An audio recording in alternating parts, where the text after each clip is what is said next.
selama kepolisian ini masih di bawah presiden, masih jadi bagian dari kekuatan politik, maka selama itu pula polisi tidak akan pernah bisa menjadi independen. Dan karena tidak independen, otomatis polisi itu tidak profesional. Ketika kepolisian berada pada wilayah yang sangat dekat dengan dunia politik, maka selama itu pula kita sulit menegakkan hukum, ya. Apalagi meraih keadilan, menegakkan hukum pun sulit.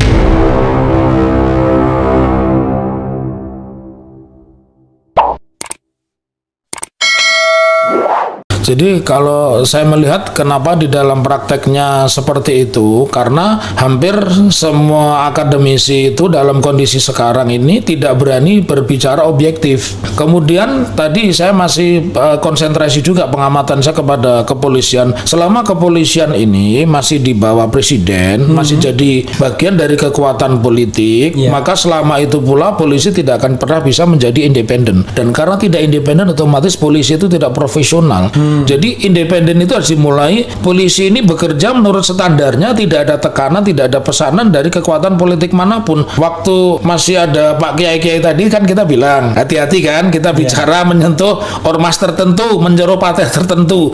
Karena sesuatu yang sifatnya tadinya delik aduan, yang orang yang merasa dirugikan harus mengadu, tiba-tiba bisa aja langsung main tangkap, main comot. Dan sisi lain, yang kedua yang kita harus soroti juga ini Bang Refli, ya, dan jamaahnya Refli Harun Channel.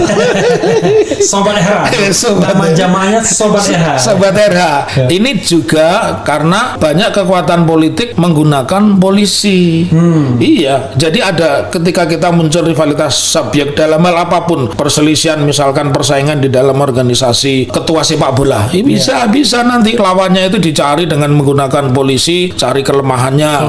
Iya, dan jadi kalau selama itu pula masih terjadi, sulit menjadikan hukum itu tegak.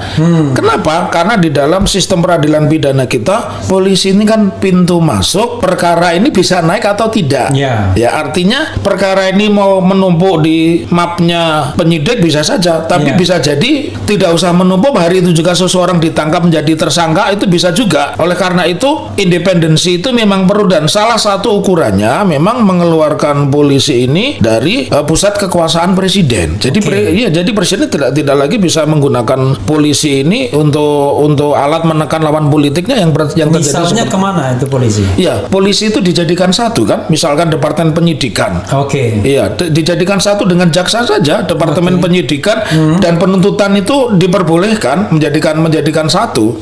Iya, jadi polisi di jalan itu cuma dua, polisi lalu lintas, dan kalau polisi yang bawa senjata namanya squad crime. Jadi polisi memang harus dipisah, karena tugas polisi modern itu adalah memang melayani kepentingan masyarakat, menjaga ketertiban masyarakat dan melindungi masyarakat. Itu saja tugasnya, sebenarnya tiga itu saja. Kalau begitu relevansinya untuk polisi nasional masih ada, atau apa justru sebaiknya polisi itu ada nasionalnya yang sedikit, mungkin special crimes, dan polisi yang lainnya ya lokal? Iya, saya sepakat di dalam negara modern itu polisi nasional itu, misalkan Amerika kan ada FBI. Nah, kita cuma satu, squad crime itu ada di tingkat pusat. Di daerah polisi menyesuaikan. Sebagai satu contoh ini Bang Refli, kalau pergi ke Bali kan ada operasi lalu lintas, tapi ketika mereka pakai baju adat pada saat upacara adat kan nggak ada yang ditangkap. Kalau kita bicara hukum nasional, mestinya mereka ditangkap. Ada equality kan? Karena nasional. Sama juga ketika kita di Lombok ada tuanku guru atau kiai pergi Jumatan nggak pakai helm, misalkan mengisi pengajian. Kalau kita pendekatan hukum positif pasti itu ditangkap. Sama juga di Papua, ketika orang mendeskripsikan tentang undang-undang anti pornografi, pornoaksi, nah mereka kan bikin kerajinannya, patungnya kan patung telanjang. Jadi memang kita punya hukum nasional, tetapi polisi nasional itu cuma di Jakarta, polisi di daerah itu menyesuaikan kepentingan daerah. Kedepannya harus begitu. Justru itu baik ya. Untuk masyarakat, karena polisi yang ada adalah polisi ya secara sosiologis dia. Tapi Tapi Bung Taufik ya, saya membayangkan ya, ide Anda tentang yang seperti ini nggak gampang tuh di endorse ya, diyakini, karena sepertinya polisi sangat menikmati statusnya setelah era reformasi, lepas sangat dari mapan, ABRI ya, bagian dari ABRI, dan sekarang sederajat dengan Panglima TNI. Bahkan to some extent sekarang Kapolri itu jauh lebih prestisius ketimbang Panglima TNI. Exactly. Bagaimana mengembalikan bandul ini lagi? Pasti nggak mau kan? Tapi kalau kita melihat, kalau kita konteksnya ini bernegara, bahwa memperbaiki negara, salah satunya diperbaiki adalah hukum sipilnya. Nah, hukum sipil ini kan pemegang kendalinya adalah kepolisian, ya. Ketika kepolisian berada pada wilayah yang sangat dekat dengan dunia politik, maka selama itu pula kita sulit menegakkan hukum, ya. Apalagi meraih keadilan, menegakkan hukum pun sulit. Nah, Bang Refli kan tahu ada satu peristiwa seorang ayah memperkosa anaknya, masa perkaranya nggak bisa berlanjut itu?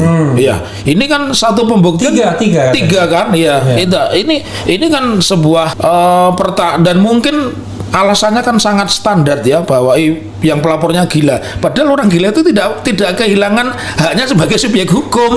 Warisan pun orang gila tetap dapat warisan. Orang gila ditabrak pun ketika mati, yang nabrak tetap dihukum. Jadi memang tugas kita, dan saya ingin juga mengembalikan bahwa asas-asas hukum yang dipakai polisi, dipakai hakim, dipakai jaksa itu semua harus berasal dari kampus. Ketika kampus sudah kembali kepada hegemoninya, menjadi tempat mencerdaskan orang, saya yakin memang tidak bisa kita bicara seperti Shocklight ya. Terus ini berubah setahun 2 tahun, tidak ya. Tapi saya yakin pemikiran seperti ini harus menjadi virus mental ya, virus mental yang dikembangkan. Jadi Bung Taufik ya, sebelum kita lebih lanjut ya, Bung Taufik kan sehari-hari advokat ya. Betul. Akademisi juga. Akademisi yang ngajar juga. Ngajar di Unisula ya. Majelis Islam Sultan Agung ya. Maksud saya biar Sobat Era paham bahwa ini kan walaupun kritis tapi pembicaraan akademis. Betul.